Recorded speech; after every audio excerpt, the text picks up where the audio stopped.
Good morning, everyone. Welcome to Forum.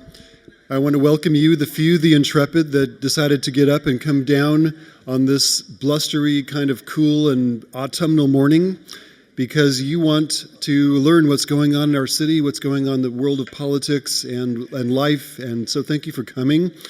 My name is Jeff Peckrell. I am co-chair of Forum and the Human Rights Working Group, which produces Forum, along with Dolores Perez-Heilbrunn and Melvin Starks, who is not here today. He's still recuperating.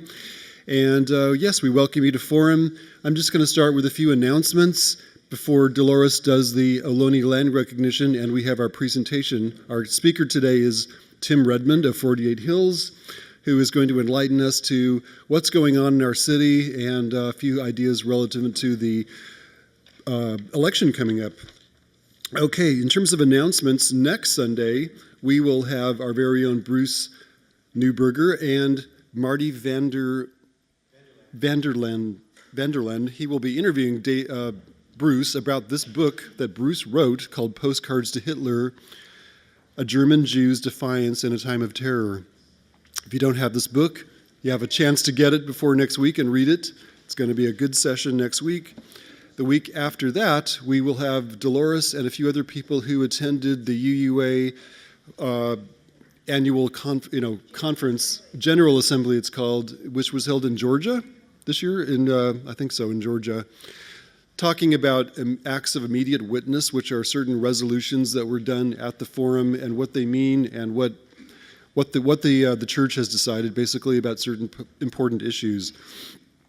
The week after that, we will have an author of a book, Allison Owing is her name, and she's written a book about Del Seymour. He will be part of the presentation. He is known as the mayor of the Tenderloin, and he is a person with a remarkable life story from our own neighborhood here who has really turned his life around, and it's quite an inspiring story. Had a great long review in the Chronicle recently.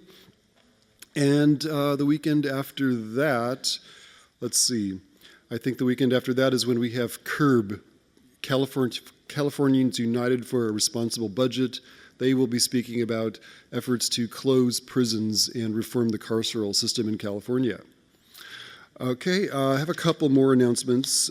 On Sunday, the 29th of September, after church, in this room, the TSK room, UUSF Writers and the UUSF Arts in Ministry and Shared Life Initiative are hosting a literary event called We Don't Need No Stinkin' Fascism, Writers' Hopes for Humanity. Pastor Vanessa Southern will be a part of this. We hope you will put that date and time on your calendar and be part of a lively and even feisty event with readings, short theater pieces, music, food, books available for sale. And Pastor Southern will be at the mic. There are flyers on the table in the back, and this event is posted in the Flame. Please help us get the word out about this timely event. By the way, if you don't receive our newsletters, our email mailings, there's a sign-up sheet at the door. You can sign it there. And I also want to mention that we have added a form to our website where you can make a suggestion for a forum topic. So we welcome you to do that. Our committee will evaluate all the submissions on a monthly basis, and it will help us get programming that will draw you all in. We want to present things that will be of interest to all of you. And finally, the Q&A for this session will take place at the end, so please write your questions on the little cards on the tables, and we'll come up and read them to Tim Redmond after he has spoken for about 30 minutes. And I think that's all the announcements. So, Dolores, would you please do the Ohlone recognition? Thank you. Good morning, everybody. We, the members of the First Unitarian Universalist Society of San Francisco, acknowledge the Ramaytush Ohlone people who are the ancestral custodians of this land. We pay our respects to the Ramaytush Ohlone elders, past, present, and future, who call this place, the land that our society rests upon, their home. We are proud to continue their tradition of coming together and growing as a community.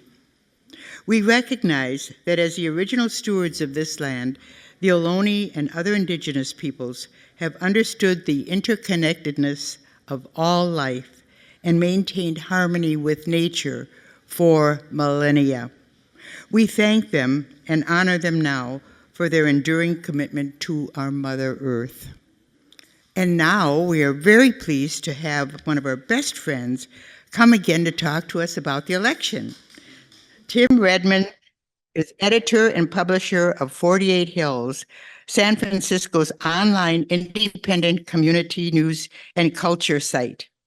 He was formerly the editor of the legendary San Francisco Bay Guardian alternative weekly newspaper. At this point, we are going to ask him, will our democracy survive? Tim. I was just thinking as I was getting ready to talk to you this morning that the last time I was here was January or February. And I remember I said something about how, gee, maybe Aaron Peskin will run for mayor. I kind of hope he does. And 3 hours later that afternoon, my phone rings and it's Aaron Peskin. And he says, Tim, did you just tell the Unitarian Universalists that I'm running for mayor? And I said, no, I told him I wish you would, but he is. So I'm going to talk a little bit about the national election just briefly, and then I'm going to talk about our local election in San Francisco, and I will leave plenty of time for questions. First of all, I think I'm sure most of you watched the debate with Harris and Trump. I think a lot of people left that debate feeling good, or watched that debate and felt good and felt like, you know, there's actually a chance that Donald Trump will lose. And a few months ago, a lot of us were really worried that there was a chance that Donald Trump might win. I think the data that we're seeing is increasingly encouraging for Kamala Harris. On the other hand, we got to be careful with polls. And I'll tell you why. For one thing, polling is harder than it ever has been. Back in the day, when we were all a lot younger, you did polls by calling random numbers on the telephone, and you had a machine generate, 415 and then 7 random digits. And you'd keep dialing until somebody picked up, because we all had landlines. And when the phone rang, you picked it up and said hello, right? Right. Most people now don't have a landline or don't use it. And this thing tells you who's calling. So most people, if they don't know who's calling, don't pick it up. Right? I do, because I'm a journalist and I get a lot of calls and I never know whether it's an important story or not. But most people, particularly younger people, right? Young people do not answer their phone if they don't recognize the caller. Right? So if you're calling from a polling company, it's really hard to get people to answer. Right? Second thing is, polls are a snapshot in time. Polls tell you what voters or some group of people think right now in this period of time. Right? And it's self-reported. It's self-reported opinions. I think many of you will remember that on Election Day 2016, I was actually at the lunch party that Willie Brown and John Constant throw at John's Grill on Election Day. And my friend Alex Clemens, who's a lobbyist, was getting reports from the Democratic National Committee. And he's basically looking at his phone and reading out really loud, Minnesota, Clinton +3. Florida, Clinton +2, and he's going through all the swing states, and Hillary Clinton was ahead based on the exit polls. But what happened? Well, people didn't tell the exit pollsters the truth. There were people who voted for Trump and didn't want their spouse to know it, and didn't tell the exit pollster. I mean, literally didn't tell the exit pollster who they actually voted for. Right. So there's the self-reported issue. There's the issue that's really hard to get the data. Right. And so the polls tend to skew older. Even very good pollsters recognize that this is a problem. Right? The other thing is, a poll has a margin of error. And the margin of error on most polls is about 4%, which means if the poll says Trump 40, Clinton or Harris 42, it means Trump is somewhere between 36 and 44. Right? And Harris is somewhere between 38 and 46. And it could be anywhere in there. So actually, the pollsters will tell you that the polls showing Clinton ahead were within the margin of error of Trump winning. Right? So the polling, and I'll tell you right now, when you see a poll that says, I just saw it, I think it was the New York Times, I was just reading this morning, poll shows shows Harris ahead by 6 points. Well, that doesn't mean anything at all, because that's a national poll. And the United States, unfortunately, does not do national elections. And it is entirely possible for Kamala Harris to win the popular vote by a very significant amount and lose the election. because the election will come down to about 5 swing states, right? And it will come down to a small number of voters in those states. So it's encouraging. What we're seeing so far is encouraging. The excitement's encouraging. Taylor Swift endorsed Kamala Harris, which means there's hundreds of thousands of young people who would not otherwise have gone to the polls, who may decide to go to the polls now because Kamala's cool. Having said all that, I will say that I watched the debate and I walked away thinking, nobody asked, the journalists on the panel didn't ask, and no one talked about in a substantial way the 2 most pressing existential issues facing our society, which is economic inequality and climate change. And if we can't fix those, we can't solve anything. And really, other than saying she's not going to ban fracking in Western Pennsylvania, where she absolutely has to win votes because Pennsylvania is a swing state and there's a lot of moderate voters in Western Pennsylvania, many of whom make their living in the oil and gas industry. So she has to say she's not going to ban. She didn't really talk about a plan to address climate change, and nobody talked about economic inequality, which it seems to me is not only a pressing and existential issue for the future of society, but also potentially a winner in a lot of these swing states. Right? Voters are unhappy. All of the polls, everywhere in California and San Francisco, nationwide, shows a lot of unhappy voters. One of the pollsters told me this is a very crabby electorate. And I think, one of the, God, I saw another New York Times story the other day about how stressed young parents are these days, because they feel like they have to do all of this amazing work and do everything exactly right so that their kids might actually have a chance at a middle-class lifestyle. That's ridiculous. I mean, that's not how it used to be. And I think actually talking to people and saying, Jeff Bezos does not need $280 billion, and you need your college loans paid off, might actually work. By the way, it's worse than that. Do you know how Jeff Bezos bought his boat?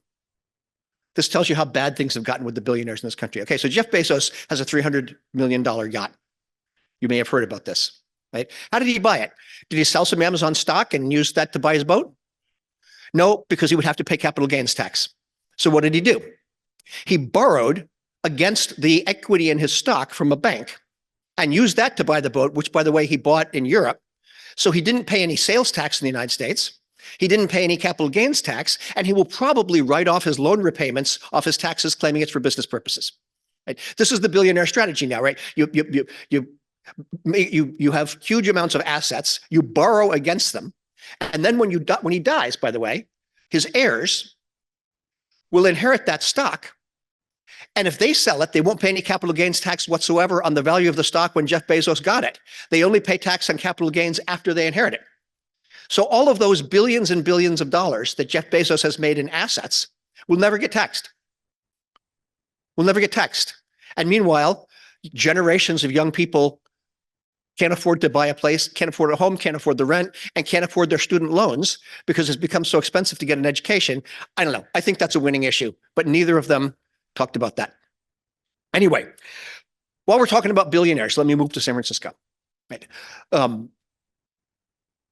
A handful of billionaires are trying right now to take over San Francisco. It's blatant.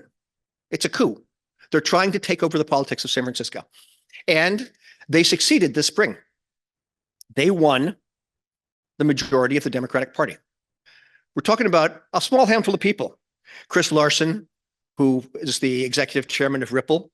Ron Conway, who is a plutocrat, who's a venture capitalist. Bill Oberndorf, who gives a lot of money to Republicans and is a supporter of the Republican National Senatorial Committee and was a big supporter of Mitch McConnell. Thomas Coates, who is a giant landlord and the #1 opponent of rent control in the state of California. Elon Musk. I don't think he's actually done this, but Elon Musk said he was going to give $50,000 a week to defeat Dean Preston for supervisor. Okay, he hasn't done it. But he doesn't live in San Francisco, much less in D5. Why does he even care? But this is what we're looking at. We're looking at a small number of very, very wealthy people, not all of whom even live in San Francisco. Not all of them even have any direct business interest in San Francisco, trying to take over the city. The first step was to win the Democratic Party. Why? Okay.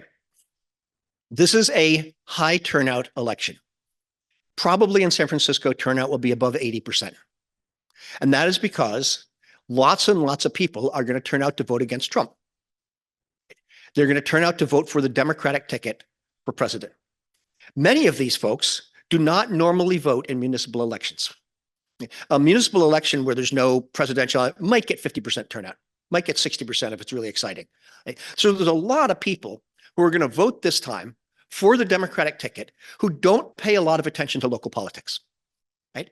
So when they go to the polling booth, maybe they'll go to sfbg.com, the Bay Guardian site, and they'll look at that and they'll vote the way the Bay Guardian recommends, and that'll be out in about a week and a half. But they might just say, hey, I got this thing in the mail that says San Francisco Democratic Party, November 5th, 2024 general. Here's what the Democratic Party says you should do. And here's Kamala right there. There's Kamala and Tim right there in the front, along with London Breed. There they are. This is the Democratic Party. This one comes from Dolores's district. She's in District 2, so there isn't a district election in her district because it's 1, 3, 5, 7, 9, 11 this time around. I got this one, and Trevor Chandler is sitting right here. Right? Trevor Chandler, who is the billionaire-backed candidate for supervisor in District 9. Right? So the first step was to take over the Democratic Party, which they succeeded in doing. And the Democratic Party is now essentially run by the billionaires and the board of realtors. Right? That's who's running the Democratic Party. So now we got this going out to everybody, and this is going to go out to 250,000 people because they have no shortage of money. Right? They have all the money that they need to print this thing and send it to everybody. Right? There could be, by the time this election is over, $22 million to $23 million spent on the local election in San Francisco. We've never seen money like that before. We've always seen big money in elections, but we've never seen anything like this before. It's astonishing. And it's coming in two ways. One way is these folks are lining up to give money directly to candidates. Well, that only goes so far. Because in San Francisco, there's a limit of $500 per donation to a local candidate. Right? If I were running for mayor, which I'm not, thank God, but if I were running for mayor and all of you thought I would be a great mayor, you could each give me $500. All right? And I could ask you each for $500. Now, because of the way it works in San Francisco, the first 150 of that is matched 6-1 by the city. So you can raise $1 million to run for mayor with $500 contributions. All right? And that's fine. And that's the way the city wants it, that small contributions from people who live in San Francisco are rewarded. Okay? Now, that's not what's happening with most of these races.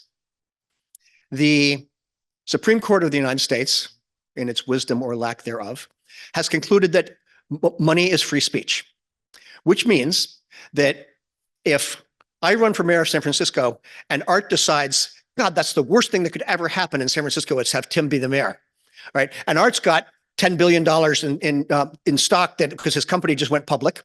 That would be nice, wouldn't it, Art? Yeah. So Art's got lots of money. He thinks the worst thing that could ever happen is to have Tim Redmond be mayor. He can put $10 million into what's called an independent expenditure committee, right? And an independent expenditure committee can spend all the money they want on ads. Basically, it's not Art giving money to me or to my opponent. It's Art spending money on his own, not connected with any campaign, not connected with me or any other independently, spending money to say, vote for this person or don't vote for this person. And there are no limits to that. And that's where the big money's coming in. And what that typically is negative money. Because if you are running for supervisor in District 9, the two leading candidates are Jackie Fielder and Trevor Chandler. And the last thing Trevor Chandler wants to do is attack Jackie Fielder. It's unbecoming. It doesn't look good to attack the other candidate, right? You see it sometimes, but it doesn't look good. You know, Trump obviously does this all the time, but generally speaking, in a local race, besides we use ranked choice voting, you might want some of their number 2 votes, whatever. So you don't do that. You let the IE do it. You let the billionaires set up an independent committee, and we're seeing this in District 5. Anyone live in District 5? Yeah, you're seeing all of the attacks on Dean Preston, right? And that is not being paid for by Bilal Mahmoud. Did you see the billboard on Fell Street? Has anybody seen this? There's this big billboard on Fell Street. This is a fun one. You drive down Fell Street, there's this huge billboard, and it says, that car wash should be affordable housing. Bilal will get it done. Has anybody seen this? Okay, first of all, the car wash is not there, it's across the street. but that's all right. They've got this billboard. That billboard probably costs $30,000 a month, maybe a little bit more. It's on a main thoroughfare, right? Those are expensive. Right? When you look at the fine print, that is not paid for by Bilal for supervisor. That is paid for an independent expenditure committee of a group called Grow SF, which is seeking to get rid of Dean Preston. That's what that is. Now, the fun thing about it is, this is complete misinformation because, first of all, Dean Preston worked for years to get that vacant car wash site to be used for affordable housing. He actually got the money set aside. He found the money in the budget and some of the Prop C money and some of the real estate money that we've got that's supposed to be designated for affordable housing. That was going to be affordable housing. And the mayor wouldn't release the money. Because Mayor London Breed has made it clear she doesn't want Dean Preston to have any successes. So she has refused to release affordable housing money in District 5. Right? And this is not, I'm not making this up. This is widely known. All right. So they lost it. And it's been bought by a private developer who's putting up market rate housing. So there's nothing Bilal or anyone else can do about this. Bilal can't fix it. Dean Preston, it's too late. We lost that site. It's now in contract. It's been bought by a private developer and it's going to be market rate housing. So the billboard is completely misleading, but it's also that kind of money. That's not coming from Bilal Mahmoud, the candidate. That's coming from Grow SF and Together SF and these billionaire-backed groups that are doing these independent expenditures. Now, the other thing you can do is, again, the courts, in their wisdom or lack thereof, have concluded that initiatives can't have a contribution cap. Right? There's a ballot initiative. You can raise and spend all the money that you want for that ballot initiative, right? For yes and for no. That can't be regulated in any way. So if a candidate, for example, for mayor of San Francisco, endorses a ballot initiative, they can put out mailers saying, I say vote for Prop D. Tom Coates, landlord against rent control. Linda Coates, landlord against rent control. And John Pritzker, who is the heir to the Hyatt Hotels fortune. Right? That's who's paying what? The Hyatt Hotel fortune. Right? He inherited all those. They're all billionaires. Right? They like Mark Farrell, obviously. They'd like to see him get elected mayor, but Mark Farrell doesn't need to pay for this mailer. Right? He gets a Mark Farrell. Now, is this legal? A lot of people think it isn't. Is it ethical? A lot of people think it isn't. But the way things work in San Francisco, what do you do about this? Well, you can file a complaint with the Ethics Commission, and the Ethics Commission will investigate. And because they're so understaffed, by the time the investigation is done, the election will be over. And if indeed the Ethics Commission decides that this violated campaign finance law, they can fine this committee. Do they care? No. You know, the way I describe this to people is UPS and FedEx get a lot of parking tickets. Right? UPS is delivering parcels. They double park. They park in the particularly downtown. They're blocking traffic. The traffic control officer goes and gives them a ticket. Do they care? No. They have an account with the city that automatically pays this off. It's the cost of doing business. Right? That is reflected in the price you pay for your packages. It's as if they just say, okay, we're going to pay San Francisco $1 million a year to let us park wherever we want. And that's what they do. All right, it's the cost of doing business. They don't care because that's built into the price you pay to have a package delivered, right? It's the same thing with these guys. The cost of doing business is maybe paying an ethics fine 6 months after the election, after they hope Mark Farrell has already won, right? And they don't care because they have so much money. So we're seeing a lot of it. Here's another one.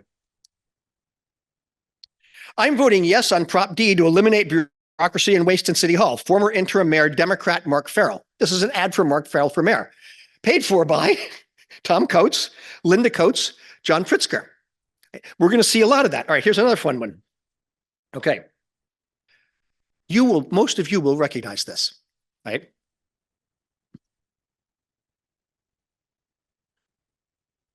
What? Oh, okay. Well, I'm just showing this to people and then I'll come back. Y'all see this? Okay. This is a ad for Daniel Lurie for mayor, and it says, Ronnie Lott knows winners. Trust me. NFL Hall of Famer and San Francisco 49er Ronnie Lott.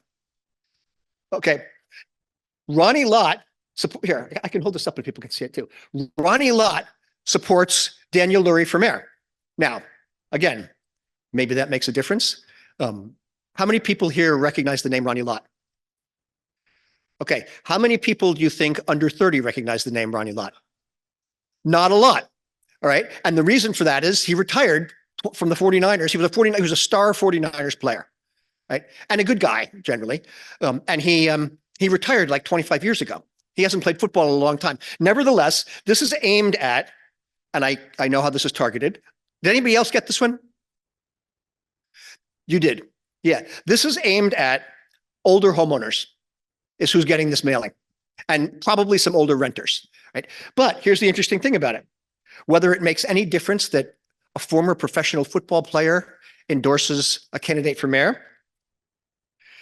Is this paid for by Daniel Lurie? No. Ad paid for Believe in SF Lurie for Mayor 2024. Top funders, Miriam Mimi Haas, $1 million. Now, who's she? His mother. She is the heir to the Levi Strauss fortune. She is a billionaire, right? She's already put up $1 million to help her son get elected mayor. Now, this is supposedly an independent expenditure committee. They can't coordinate with the campaign, which means in theory, she can't talk to her son about the campaign for mayor. Yeah. So this is how this huge money is coming into San Francisco and what they're trying to do. Now, what do these folks want? Why are they pushing, and I'll get into the mayoral candidates in a minute. Why are they putting so much money into San Francisco? What are they looking for? Well, they have an agenda. Right? You don't put this much money into politics if you don't have something at stake. There's really basically three reasons people donate to political campaigns. Right? One of them is, gee, I'm running for mayor and you all think I'd be a great mayor. You give me $500 because you believe in what I believe in, or you agree with me. Right. The second is lobbyists. I mean, if I'm running for mayor, every lobbyist is want to give me money, so I'll take their phone calls. Right. The third is because you have a heavy ideological agenda for your business that you want to push. And what these folks want to push is deregulation of housing, which means limiting rent control. That's what the Coates family wants. It means deregulating construction of housing, allowing demolitions on the west side, allow houses on the west side of town to be demolished wholesale to put up taller apartment buildings. They want to be able to make more money through development in San Francisco. And they also want deregulation of tech. All right. Some of the folks, Aaron Peskin, for example, was very well known for being one of the early folks to demand regulations on Uber and Lyft and Airbnb. Right. He was a leader in saying, okay, wait a minute. You can't just come into San Francisco and run an illegal cab company. That's what they were. You have to have a license to operate a taxi cab. Right? And the taxi cab drivers paid a lot of money for those licenses. And they've all been completely bankrupted by Uber and Lyft, who committed this illegally for many years. And Aaron Peskin was one of the people who said, you're not supposed to do that. When Airbnb came in, Aaron Peskin was one of the people who said, wait a minute, these are illegal hotel rooms. You can't just turn your house into a hotel room. There are reasons why we have hotel rooms zoned in certain areas of town, and this is destroying rental housing. Right? This drives the tech people nuts. Any thought of regulation drives the tech people nuts. The next thing, by the way, you know what they want next is Jeff Bezos wants to deliver Amazon products to my house with a robot, either a drone or a robot that goes on the sidewalk. Okay. Now, I live in Bernal Heights. The sidewalk on my block is fairly narrow. And there are quite a few seniors in my neighborhood, some people with mobility issues. This is not going to end well. That robot coming up the sidewalk and knocking over my neighbors, and then I just don't, but this is the same thing with Cruise and Waymo, right? These new technologies, I believe, need to be regulated. I'm not saying we can't allow self-driving cars. We need to regulate them, right? So what the battle between the progressives and the so-called moderates in San Francisco is really about regulation, particularly of housing, and taxation. These folks really don't like the fact that the progressives have put an increased tax on the sale of property worth $10 million or more. You sell a piece of property worth $10 million, you can afford to pay a higher transfer tax. But since a lot of that is commercial property, a lot of these people are commercial property owners, a lot of it is high-end residential property, they don't want to see higher taxes. They don't want to see higher business taxes. Right? They want to see lower taxes, less regulation, particularly on housing. Right? That's their agenda. And that is what they're pushing with this incredible amount of money. Okay, let me talk about the mayor's race for a second. All right. Oh, I got a little bit of time left. Let me talk about the mayor's race for a minute. Okay, there are basically 4 major candidates running for mayor. And no matter what you're seeing in the Chronicle, all of them are within the margin of error in all of the polls. Right? So you have Aaron Peskin, you have Daniel Lurie, you have Mark Farrell, and you have London Breed, the incumbent. Right? And at this point, it really is anyone's race. At this point, they're all within the margin of error of the polls, and it's anyone's race. Mark Farrell is essentially running as a Republican, although you can't be, it says Democrat Mark Farrell. You can't be a Republican in San Francisco because we have not elected a Republican to office in San Francisco in like 25 years. There hasn't been a Republican elected to local office in a long, long time. Okay, so everyone's officially a Democrat, but Mark Farrell is running the furthest to the right. In fact, Joe Eskenazi, who writes for Mission Local, had a good line on this. He said, you know, among some of these mayoral candidates, the only real debate is whether we bring the National Guard into the Tenderloin or the Navy SEALs. Right? I mean, this is what, you know, Mark Farrell, look at this. What does he say here? As interim mayor, I targeted drug dealing and cleared all large tent encampments in just 6 months. Right? They're all talking about how we have to arrest and end the fentanyl crisis through the law enforcement system. Daniel Lurie said during the debate, I will stand on the steps of City Hall every day and say to people, you can't come to San Francisco to sell drugs, you can't come to San Francisco to do drugs, and you can't come to San Francisco to sleep on the streets. This is particularly special because they're all supporting this idea that Breed came up with of having a New Orleans-style Bourbon Street in downtown San Francisco where people can party in the streets and have alcoholic beverages to go, and you can drink in the streets. So, and we want people to come for that. So you're welcome to come to San Francisco and drink alcohol, not in the Tenderloin, but in the places that we think that people who are not homeless are going to hang out. And in fact, pretty soon there'll be cannabis cafes down there. You can come to San Francisco and you can smoke cannabis. But if you're in the Tenderloin, you can be arrested for being high just a few blocks away. I find this somewhat interesting that that's the position they're all taking. Nevertheless, so Farrell is running the farthest to right. I believe, and I've been wrong before, I believe that Farrell is going to top out at about 28%. I think that's all he's going to get. I think that there is a segment of San Francisco that is very conservative and that thinks that we should address homelessness and drug overdoses as a law enforcement problem. By the way, not working too well right now because the mayor and the police chief and the district attorney are getting behind this idea of arresting people, not just for selling fentanyl, but for being high on fentanyl. And they're in the jail.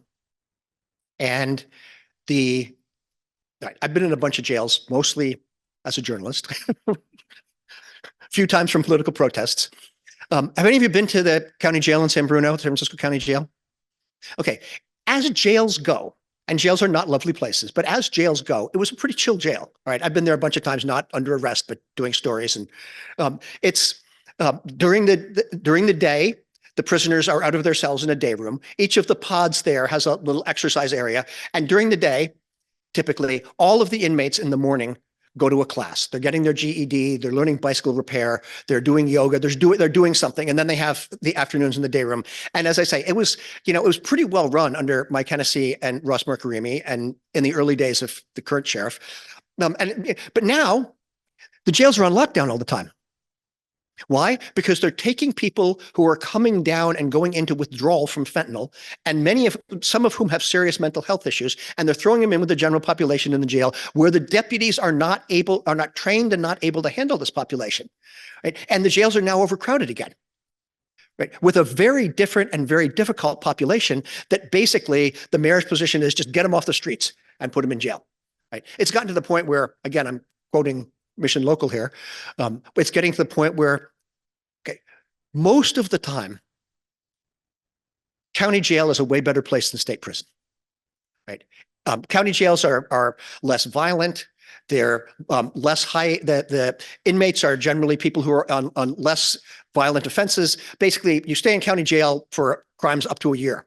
If your sentence is over a year, you go to state prison. So it tends to be a much, as I say, a more chill population as these things go. There are people in the San Francisco County Jail now who are begging to be put in state prison because the situation in the county jail has gotten so bad.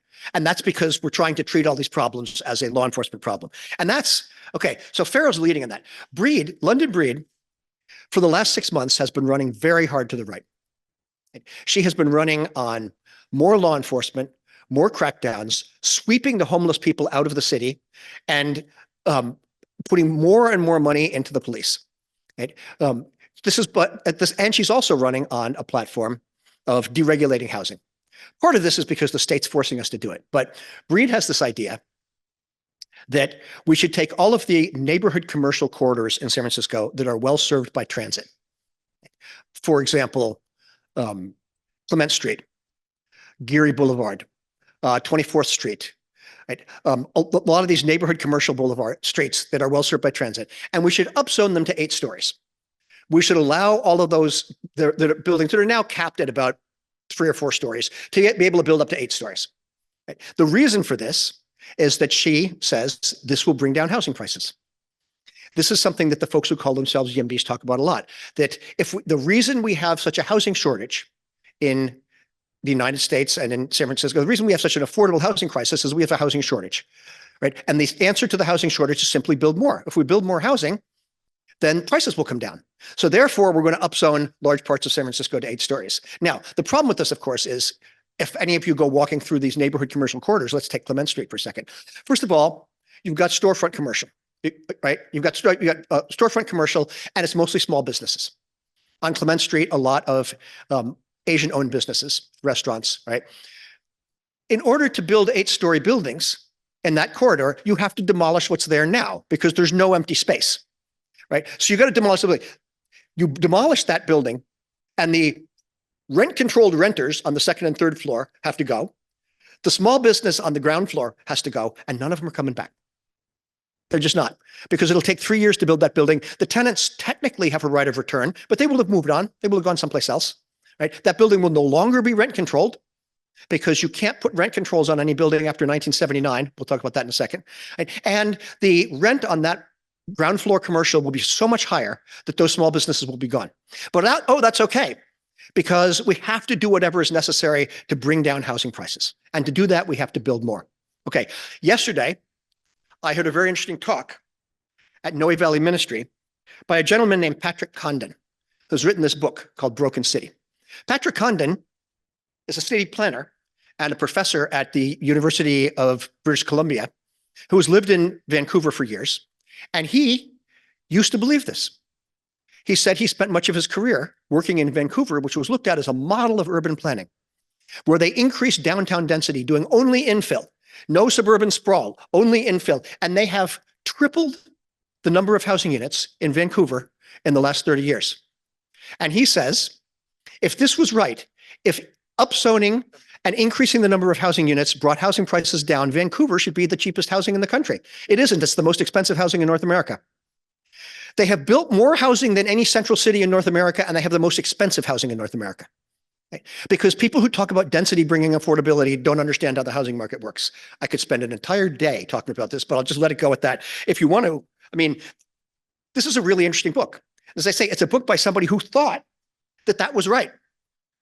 And the only reason we're talking about upzoning in the city is to bring more affordability. And the evidence is it's going to destroy all the small businesses, drive out the tenants, and it's not going to bring more affordability, right? So that's Breed's big thing right now, is deregulating housing and putting more money and effort into the police and law enforcement.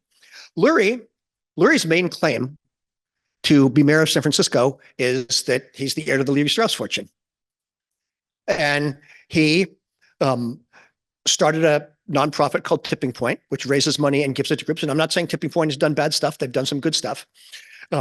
He is arguing, and he has argued at all of the debates, what he likes to say is, all of you folks were there and you built this bureaucracy and now you claim you can fix it. Right? You're the city hall insiders. You made this mess, and now only someone from the outside can come in and clean it up. That's his job. That's his position. On the issues, Breed, Farrell, and Lurie are very similar. They really don't have a lot of distinctions on the issues. Farrell and Lurie are saying Breed did a terrible job because the city's a mess. Breed has been skipping a lot of the debates and not responding to them, but she says things are getting a lot better. Crime is down, which is true. Crime is down. Violent crime is down nationally, pretty dramatically. Right? Not just in San Francisco, but yeah, crime is down. Downtown is coming back. I don't know. Things are getting better in San Francisco. Give me another chance. But on the issues, they're all fairly similar. What I saw at the last debate was Aaron Peskin making a conscious effort to separate himself from the other three candidates. He's got an ad out now where he basically says, the three major candidates for mayor are running to the right. I'm the only one who isn't. And he's basically trying to say, he's going after the progressive vote and saying, I am the candidate who is not the only one of those candidates, of Farrell, Breed, and Lurie, who does not have any billionaires supporting him. The only candidate who believes in expanding rent control. The only candidate who believes in regulating technology. Right? So he's trying hard to move that. He is also, however, supporting hiring more police officers. And, Farrell at one point accused him of voting to defund the police. And Peskin was there on stage, unlike Breed. He's like, actually, Mark, that's not true. Look at the record. I mean, Aaron has never been, and we can criticize him for this, but Aaron has never been a defund the police guy. He's always been a supporter of, his neighborhood cops and foot patrol. So it's hard to attack him on that. But this is really how they've broken it down so far. Asha Safai is also running. He's the supervisor from District 11. He isn't really getting a lot of traction. He's running as a labor candidate and he's got some labor support, but he just never really clicked. And he's showing, he's at 5 or 10% in the polls. However, he's going to be important because we use ranked choice voting. And here's what's going to happen. Asha Safai is going to be the first candidate. Well, there's other minor candidates, but when we get to the candidates who actually get some votes, Asha Safai will be at the bottom of the pack. He'll be the first one eliminated. His second place votes will be redistributed to other candidates. It'll be very interested to see where they go because now we've got Farrell, Lurie, Breed, and Peskin. And what order are they in? And how do their second place votes get redistributed? And where do they go? Lurie thinks he's going to win because he has everyone's second choice. Because no one's mad at him. He's never been in office. Now, I will say, anyone who was in office during the pandemic has negatives. Anyone who's an elected official during the pandemic, somebody's mad at because it was a no-win situation. Right? If you mandate masks, some people are mad. If you don't mandate masks, other people are mad. If you open the schools, some people are mad. If you don't open the schools, other people are mad. It was a no-win situation for a politician. Right? San Francisco did relatively well during the pandemic, but still, there were, and also, of course, it created huge economic problems, all kinds of. So Lurie can say, hey, I didn't do anything bad. You may like Mark Farrell, but vote for me number 2. You may like Aaron Peskin, vote for me number 2. And he thinks he's going to be everybody's second choice. So, and I will just say, before I get onto a couple other quick things, and then I'll stop and take questions. In ranked choice voting, it does no good to your favored candidate to only bullet vote, right? If you like Aaron Peskin for mayor, you put Aaron Peskin first. It doesn't help Aaron Peskin if you leave the rest blank. It doesn't hurt him if you put other candidates second, third, and fourth. So it's always worth doing that. This is slightly different, and I don't have time to talk about all of these, but slightly different with the school board and the community college board, because those are what we call first past the post. Those are at-large elections where the 4 top vote getters get elected. Right? So if you only like one candidate for community college board, and you just vote for that candidate, it means the other candidates you don't like don't get votes, and so that candidate is more likely to win. It does not work for the mayor or supervisors. Okay, 1, 3, 5, 7, 9, 11 are the supervisors' races. District 1, how many of you live in District 1? Not a lot. That's the Richmond. District 1 is one of the key swing votes. It is Connie Chan versus Marjan Philauer. I won't spend a lot of time on it since none of you live there. Connie beat Marjan by about 200 votes last time, but they gerrymandered the district to include Seacliff, which is a very conservative area. That is going to be a very, very tight race and very close. And Marjan is the candidate of the billionaires and Connie is not, right? 3, Aaron Peskin is termed out and is running for mayor, right? Who lives in District 3? A couple of you. Okay, so Sharon Lai, Mo Jamil, and Danny Souter are the main candidates there. Peskin, I believe, has endorsed both Sharon Lai and Mo Jamil. Danny Souter is the billionaires candidate. They have a slate. These folks have a slate. They know what they're doing. Five is going to be, again, you live in five. Five is going to be a tight race because they are spending all this money attacking Dean Preston on behalf of Bilal Mahmoud, who, again, has very little political experience. At one point, he said he was a neuroscientist until all the neuroscientists got together and said, no, you're not. And he had to withdraw that. Seven, I think, how many people live in seven? Not a lot. Myrna Melgar is the incumbent in seven. She does have some fairly right-wing opponents, but I think Myrna's probably going to be okay. She's got everyone's endorsements. She got the Democratic Party. She's got Scott Wiener and she's got Hillary Ronen. Right? She's got everybody supporting her. 11 is, you live in 11. 11 is Asha Safai's district. He's termed out. And there are most of the progressives are supporting Cheyenne Chen and E.J. Jones in one order or the other. And now I'm blanking on the billionaire candidate, but I'll get to that. Now, just so you know, the San Francisco Bay Guardian will be putting out endorsements in about a week and a half on sfbg.com. We will also be printing 25,000 copies and distributing throughout the city. So if you want to know what the Bay Guardian suggests you vote for, you can go to sfbg.com in about 10 days. If I get it done. And all of our suggestions and explanations will be there. I do want to talk about two other things really quickly before we... Oh, Michael Lai is the billionaire candidate in District 11. I did have it written down here. Two things really quickly before I stop and take questions. All right. One is Proposition C in San Francisco, which would create an office of the Inspector General in the Controller's office with subpoena power. This is really important because, as we've seen, there's a tremendous problem with corruption in San Francisco right now. There's at least 4 senior Breed staffers who are either in prison or going to prison for corruption. The head of the Human Rights Commission just had to resign yesterday because of corruption. And how does this allowed to happen? Well, the Office of the Inspector General would basically be someone who could demand records and subpoena witnesses to look into corruption in the city.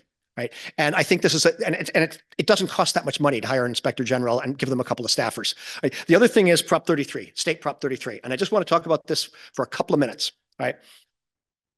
The state of California curtails cities from a lot of things that we could do to prevent displacement and gentrification. For example, the state of California will not allow commercial rent control in cities. We cannot put rent controls on commercial property, which of course could save some of these small mom and pop businesses. Right? My favorite restaurant on 24th Street had great Salvadoran place. It was run by a woman, her husband, and daughter, and that was it.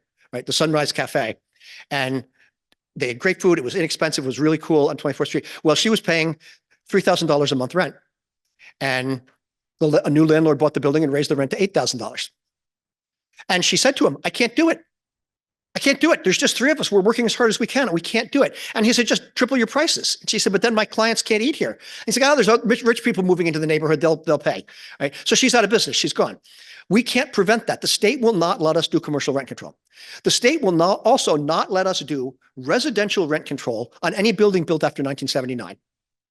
Right? And we cannot, and single family homes and condos, and we cannot extend rent controls to vacant apartments. Once an apartment is vacated, once somebody voluntarily or quote voluntarily moves out, the landlord could raise the rent to whatever the market will bear. Right? Proposition 33 on the state ballot would overturn that state law, not the commercial rent control, but the residential one, and basically say cities do not have to. There's no mandates here. It simply eliminates the state preemption and says, if the city and county of San Francisco decides through either a ballot initiative or the Board of Supervisors and the mayor, that we want to have more extensive rent control, we can do it, and the state won't stop us.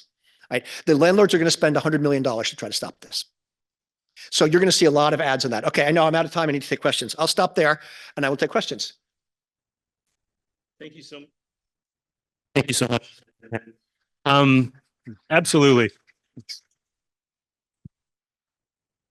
We really appreciate your excellent ideas, and our audience here has written a lot of questions on note cards I'm happy to read. We have Dolores has agreed to collect additional questions that I'm glad to read. If you're on Zoom, we're delighted for you to type in questions that Jeff Peckrell will alert me that we should be asking. So you covered a lot of details. Do you have any questions? Of course, here you go. Yeah. Who do you think is the best person to lead? as mayor of San Francisco?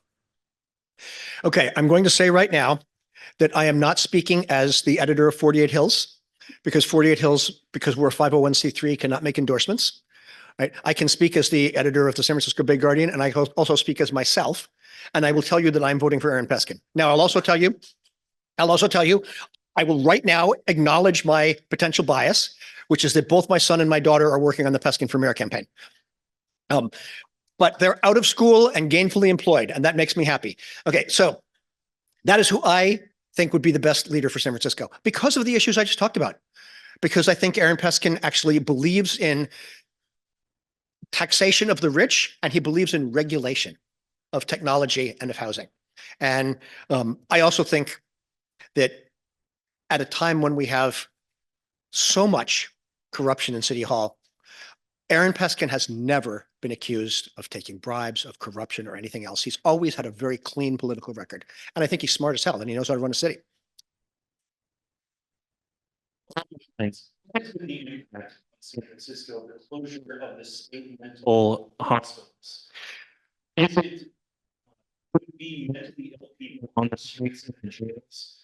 Which candidate has the best approach to dealing with this? Well, it's a very good question. And we're actually now talking, going back almost 50 years to when Ronald Reagan was governor of California. And he closed the state mental institutions, claiming that people would be better treated in their local communities, which is probably true, but then they never funded local treatment. Right. So, and I'm also going to say back then, you know, the state mental hospitals under Ronald Reagan were not a really lovely place. They were not good facilities. So there was a Democratic legislature that also agreed to this, but it has added to the crisis of homelessness and mental illness on the streets of San Francisco. It's not the only cause, right? And by the way, homelessness, substance abuse, mental illness, you can say that substance abuse and mental illness are a cause of homelessness, or you can say they're a result of homelessness. Right? I mean, put me on the streets for 2 weeks, I'd be doing fentanyl too, right? It's horrible. It's miserable. Okay. So there's, the cause and effect goes both ways there. So this is a very, very complicated issue. The other thing that I will say to you, and this is my opinion, and I could defend it if I had another 45 minutes, but I don't. I believe that economic inequality is the #1 cause of homelessness in the United States of America. Right? Economic inequality is the cause of homelessness. Right? What can the mayor of San Francisco do about that? Honestly, a limited amount. Honestly, a limited amount, because homelessness is really a national problem. Right? Mental illness is a national and statewide problem. And really what needs to happen is Kamala Harris needs to do what no Democrat or Republican has done since the 1960s, which is give cities the money to build public housing. Right? We used to have public housing in San Francisco. It was decrepit, it was bad, but we know how to do it better now. We actually know how to build public housing now that is safe, that is clean, that works. We know how to do public housing that works. And when I say we, I mean cities in the United States. We've gotten more experience with this. We know how to build public housing, and we know how to build affordable housing. And this is the money all went away under Reagan, and it never came back. Reagan completely defunded HUD, which used to pay for housing. So every time somebody says San Francisco needs to build more housing, I laugh. San Francisco doesn't build any housing. California doesn't build any housing. Private developers build housing. All right. And I wish San Francisco did build housing.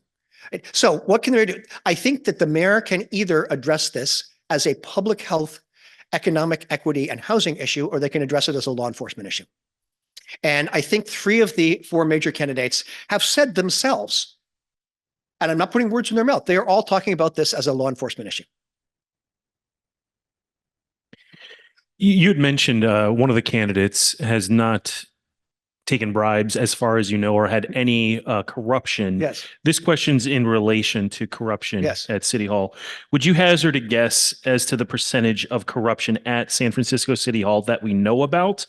What is the best way forward to expose the rest of it? Would it be journalism, a grand jury, an inspector general? All of those. And I don't know, I'll tell you a funny story. So you all know about Mohammed Nuru, right? Okay, he's the former public works director who's now in prison. Okay, what did he do? Well, he tried to bribe an airport commissioner with $5,000 to get a friend of his a franchise for a chicken stand at the airport. Right? He also a developer who was doing business with the city and he wanted a contract from the city, flew him and his family to China. And another developer donated or gave him a tractor for his vacation home. Okay. Mohammed Noor was making at least $200,000 a year for the city. Okay. He had an excellent pension. He would be able to retire after 30 years with almost $200,000 a year in pension, right? He was doing great. He had a great job. So I was coming home from USF one night, actually after a class, and it was pouring rain. So I was taking a cab, and the cab driver says to me, "Why on earth would you give all that up for a $5,000 bribe? Why would you? He had a great life. Why would he do it?" And I told him the only thing I can think of is that since Willie Brown was mayor of San Francisco, we've had this culture of casual corruption at City Hall, where people just do this. Like, the head of the Human Rights Commission, right, who was signed off on $1.5 million in contracts to a guy who lives with her, right? Shares her house. They have the house is in the title of the two of them, and they share a car, or whatever their relationship is. I don't know, but they have a household together, right? Now, this isn't hard. She could have very easily just gone in and said, "I'm recusing myself from all contracts involving this organization that happens to be run by a person who lives in my house." That would have been really easy.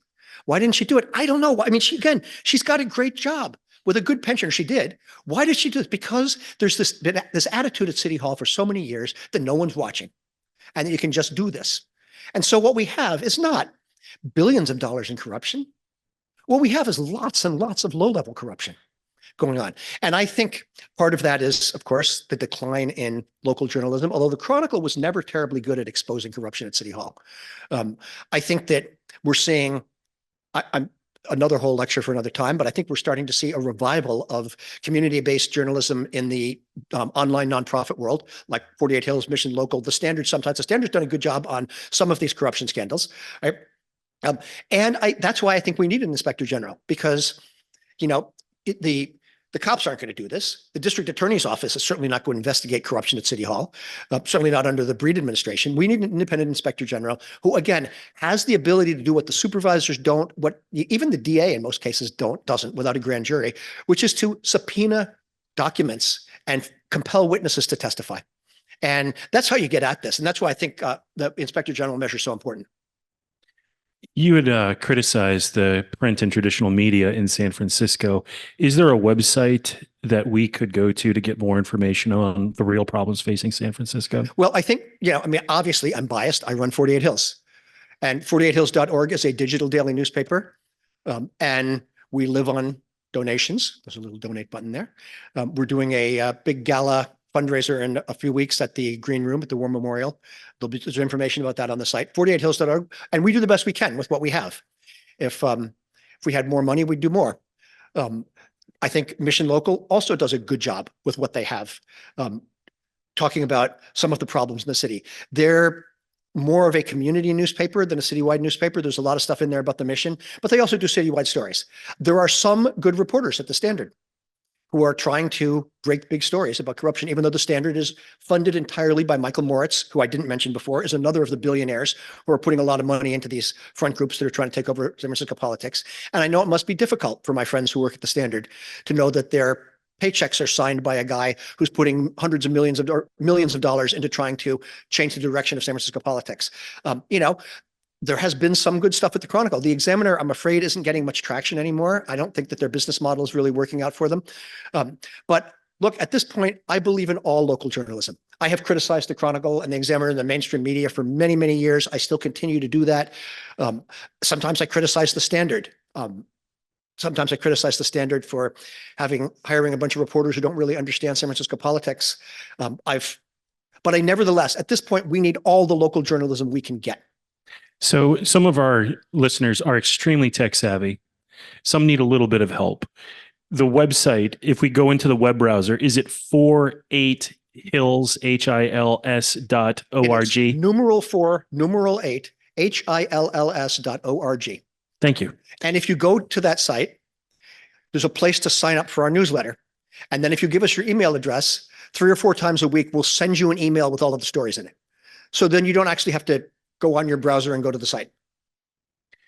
This question is about expose for the San Francisco election funding.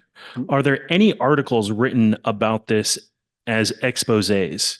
that ordinary people can understand and do something about it? Yeah, there's been a lot. And I will say it has been primarily 48 Hills and Mission Local. The Standard's done a little bit, but 48 Hills and Mission Local have done a lot about exposing and understanding this money and where it comes from. And I think that if you go to either of those sites, or you could just go to Google and type in 48 Hills campaign money, or you could go to Mission Local campaign money. And I think that there's been a fair amount of very good journalism on this, pointing it out. What can you do about it is very, very difficult. What you can do about it is a couple things. One, you can say, not following this thing because it's funded by the billionaires. You can say, I'm not voting for candidates that are funded by the billionaires. But how can we stop it? We need a Supreme Court that'll overturn Buckley v. Vallejo and Citizens United. The Supreme Court has said that in the United States of America, money is speech. And you can't stop people from spending their money on political speech, and you can't regulate it in any way. And as long as the Supreme Court takes that position, it's going to be very, very hard to get money out of politics. Tim, I've been given this question from our online listeners. Could you elaborate on mayoral candidate Aaron Peskin's plan for more middle-class housing? Yeah, actually, this is an interesting question, right? And again, I could talk forever about how the housing market actually works.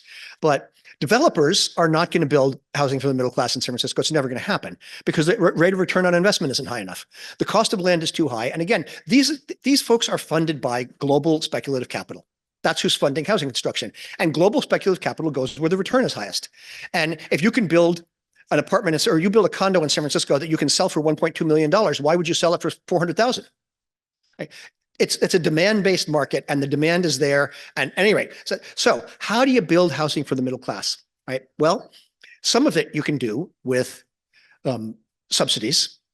We tend to subsidize housing for low-income and extremely low-income people when we do subsidies. But Peskin's got an interesting concept that no one else had really thought of before, which is that the city has the ability to issue something called revenue bonds, right? And revenue bonds, right? Bonds backed by the full faith and credit of the city has to get a 2/3 vote. Right? Revenue bonds are a different creature. Revenue bonds are, for example, the airport issues revenue bonds all the time. And they are backed. The airport wants to build a new terminal. They issue $2 billion in revenue bonds. Those revenue bonds are sold to Wall Street, but they are not backed by the taxpayers of the city and county of San Francisco. They're backed by the revenue the airport's getting from the airline landing fees. Right? So as long as there's enough revenue to pay for the bonds, they can sell them.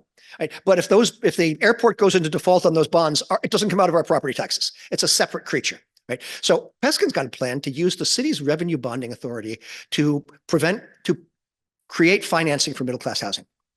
The idea being that you can actually build middle-class housing in San Francisco and at the very least break even or make a modest profit if you can get the financing. But the global speculative capital that finances housing now, which is real estate investment trusts, pension funds, Wall Street, that's not going to fund anything that the rate of return isn't the maximum they can get. They'll put that money someplace else. So if the city can issue revenue bonds and finance middle-class housing, it might actually work. And no one has tried this before, but it's an interesting concept. And I actually think it's got a lot of potential. Now, of course, I also think that Peskin, unlike all the other candidates, would actually support the idea of a public bank. And if we had a public bank in San Francisco, we could use that money to finance affordable and middle-class housing too. It's all about the financing. Right? Where do you get the money to build the housing? And if you have to go to real estate investment trusts, pension funds, speculative capital, they will not fund it unless they know they're going to get 15% return. And you can't get that return without selling condos at the highest price you can get. This person just wrote down book name and author, repeat and show. I think they're referring to this. Yeah, the book is called Broken City, and the author's name is Patrick M. Condon. Can everybody see this now? Oh, where's the camera? It's there. Oh, the camera's here. Okay. This is the book. It's really interesting, and it's particularly interesting because what? How do you spell the last name? Condon, Patrick Condon. And it's kind of academic. I mean, he's an academic. He's a professor at the University of British Columbia. But it's very interesting because, as I say, he told me, I interviewed him. I had lunch with him yesterday before his speaking event, and I did an interview. And he told me he wrote this book in a blind fury because he said for 30 years, he really believed that the model of urban planning that they followed in Vancouver was going to work.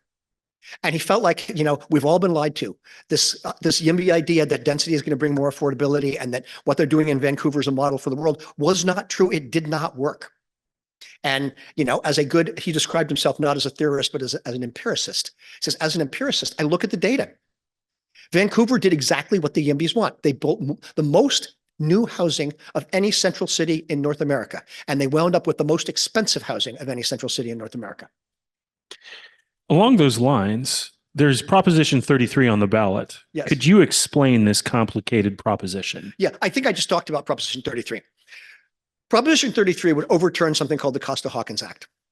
And I don't know how much history you want, but before 1995, cities and counties in California had control over rent control. That meant that 3 cities, Berkeley, Santa Monica, and West Hollywood, extended rent controls to vacant apartments. So in other words, when a landlord sent the rent for an apartment, that was the rent they got forever, except for annual cost of living increases and capital improvement pass-throughs and things like that. This went all the way. A landlord in Berkeley sued, saying this was taking their property without due common sense under the Constitution. It went all the way to the U.S. Supreme Court. And the U.S. Supreme Court, it's a really interesting discussion. The U.S. Supreme Court ruled that a landlord has the right to a fair return on their property. Right. And a fair return could be, 5, 10%, whatever's a reasonable return on their investment in the property. But they don't necessarily have the right to maximize their profits. They don't have the right to gouge the tenants, but they do have the right to a reasonable return on investment. And as long as vacancy control allows a reasonable return on investment, it is constitutional. The landlords, having lost in the courts, then went to the state legislature. And for about 5 years, they introduced a bill every year to ban rent controls on vacant apartments. And every year, David Roberti, the state Senate president pro tem who represented West Hollywood, killed it before it got to the floor. And everything was fine. And then we got term limits. And then David Roberti was term limited out. Willie Brown, by the way, voted against this, but he always let it come to the assembly floor where it passed. In Sacramento, any Sacramento insider will tell you that the most powerful interests in Sacramento are real estate, tech, and telecom. And real estate is incredibly powerful in Sacramento. They finally in 1995, they got this bill through. And the bill forbids cities from putting rent controls on vacant apartments and forbids cities from putting rent control on any apartment, any property, housing unit built after 1979. The idea being, of course, we'd discourage new housing if we had rent control. Right now, again, the reason we're not seeing new housing getting built is because of the return on investment isn't high enough. It has nothing to do with the rent control. This has always been a landlord line, and it's never been true. Right? But nevertheless, that is now state law. Proposition 33 would simply overturn that law. It would not require cities to expand rent control. It would not require cities to have rent control at all. A lot of cities have no rent control. That would be fine. It would simply return the decision about rent control back to the cities and remove the state preemption. That's all it would do. So you're seeing the ads on the TV. I've seen a lot of them saying this is an anti-housing bill. It's anti-housing. No, it's not. It has nothing to do with building housing. It simply would give cities the right to expand rent control. And frankly, I'm going to be honest with you. Most cities in California wouldn't. Very few cities in California would expand rent control to vacant apartments. We couldn't get it in San Francisco for years. We might now, but we certainly wouldn't get it under Lurie, Breed, or Farrell. Would never sign that bill. Right? So there's only going to affect a few cities that would be willing to do this, but it gets rid of the state preemption. Go ahead. Earlier in your presentation, you talked about the national vote, comparing popular vote and how it really doesn't matter in comparison to the Electoral College. This questioner writes, I'm a member of Common Cause, and they have a proposal to change the Electoral College by having states commit all votes. Will this solve the problem? It would sure go a long way. It would sure go a long way. I was joking with one of my students the other day. Some of my students, we were talking about this. I'm teaching a class in political reporting. And I was joking after class with a couple of students, maybe we shouldn't have had the American Revolution. Because then we would have been, we wouldn't have been a colony for very long. England would have given us up soon anyway, but then we'd be like Canada. And we'd have a parliamentary system, which pretty much every democracy in the world except the United States realizes is a better system, right? With proportional representation of parties. Nevertheless, I know that's kind of heresy to say we should never have the American Revolution. We should have just waited a few years and had a parliamentary system. At any rate, set that aside. Right? That would go a long way. The Electoral College, frankly, the way the American Constitution is set up and the way American elections are done is incredibly undemocratic. Right? There's more people in San Francisco than in Wyoming, and they get 2 senators. Right? I mean, think about that for a second. There's more people in San Francisco than the entire state of Wyoming, and they get 2 senators. And we get 2 senators for 40 million people in California. The U.S. Senate is the most undemocratic institution in any democracy, any Western democracy that I know of. Right? So is the Electoral College. Right? The Electoral College means that a few swing states get to control all of our presidential elections. And I'm with Common Cause on this. I would go further than that, but it's never going to happen. I think just simply saying that the states, and the states can do this with state legislatures can say, we are going to commit all of our electoral votes to whoever wins the popular vote. You could do that. And that would make a big difference. You also mentioned that in the presidential debates, no question was asked about climate change. This questioner asked, has London Breed done the best for San Francisco regarding climate change? I don't think she's done much at all. What's happening in San Francisco is we have a Department of the Environment, all right? And for those of you who care about such things, the Department of the Environment has put out a long, detailed report on how San Francisco should respond to climate change. It's about 120 pages, I think. And frankly, it's pretty good. My son has a master's degree in climate science from Michigan, and he read the whole thing over, and he's like, most of this is right. The only problem is none of it is funded. There's no funding for any of it. So we have this great report that's sitting on a shelf or on a website somewhere that says we should be doing all of this stuff. And it's actually kind of expensive to do all the stuff that we need to do to address climate change. And it's not happening. So, I honestly, San Francisco can do a lot to address climate change. We're going to have to. I mean, whatever you think about the park on the Great Highway, and what I have found about the park on the Great Highway is the vast majority of people who live out there don't want it. And the vast majority of people who do want it seem to be on this side of town. And, I laugh about this, but it's like, what's going to happen? People are going to drive to the park, right? There's not a lot of population density out there compared to the rest of the city. So what's going to happen is people from my neighborhood are going to go jogging up by the waterfront, and they're going to drive there and park, which kind of undermines the whole idea. Never mind. The fact of the matter is we're going to have to do something with that area anyway, because it's pretty soon it's going to be a swimming pool, not a park. Right? I mean, we are going to have to deal with the impacts of climate change and deal with it. And then what can we do to mitigate the effects of climate change? There's a lot we can do as a city. It's not as much as we can do as a nation, but there's a lot we can do as a city. And I will just say on climate change, because I think this is important, we are not going to solve the problems of climate change by all of us taking shorter showers. All right. Seriously, I used to tell my daughter, you're going to take shorter showers. You're using all the hot water, climate change. And I've come to realize that that's not going to do it. Right? This problem can only be solved with collective governmental action on a global level. Right? It cannot be solved by all of us putting in new light bulbs, which we should do. I put in all the low energy light bulbs because my PG&E bill was crazy. And I've actually saved a lot of money with that. And that's a good thing for the climate, and we should all do that. But really, this is a problem that can only be solved on an international level by government regulation. And it's not going to happen just by individual. Not that I'm discourage you from taking the short showers and all that, but the reality is that's not going to solve the problem. A question about the mayoral race. Will Breed avoid debates? Is this a good strategy for her? Well, that's a really interesting question. And I've talked to a bunch of political consultants about this. All right. She skipped the first televised debate, the KPIX CBS News Examiner debate. She didn't show. She had committed to it. She told them back in April that she would be there. She reconfirmed again in writing not long before the debate. And then 2 days before the debate happened, she pulled out. She said she was too busy running the city. Maybe. It's a big job. I understand. But it's an interesting question because on the one hand, political consultants will tell you that if you're the front runner, a debate can't help you, it can only hurt you. If you've already got people voting for you and you show up at a debate, you're probably not going to convince many more people. But if you do one dumb thing that gets viral on the internet, it can undermine your ability. So all she needs to do is slip up and say one dumb thing that embarrasses her, and it could cost her votes. Right? On the other hand, how many of you watched that debate? A few of you. I watched the one just this week. Yeah. So all of the candidates are attacking London Breed. Every single one of them is saying the incumbent's done a horrible job. Well, you have to say, if you're running against an incumbent, you have to say the incumbent's done a bad job. Otherwise, why would you be running? Right? And she wasn't there to defend herself. Right? As I say, I think I mentioned earlier, there was a debate where Mark Farrell attacked Aaron Peskin for defunding the police. And Peskin was there. And he said, Mark, that's wrong. I did not vote to defund the police. The first vote you're talking about, I wasn't even on the Board of Supervisors, right? Here's the actual facts. Well, London could have done that. When they attacked, if she was there to respond, she could have said, well, actually, that's not true. Here's what actually happened. Here's why my record is solid. She says, so I don't think it's because she's too busy running the city. I think it's a strategic decision. And I'm not sure, frankly, if it was the right one. As an older voter, I'm tired of voting on measures I think should be decided by the Board of Supervisors.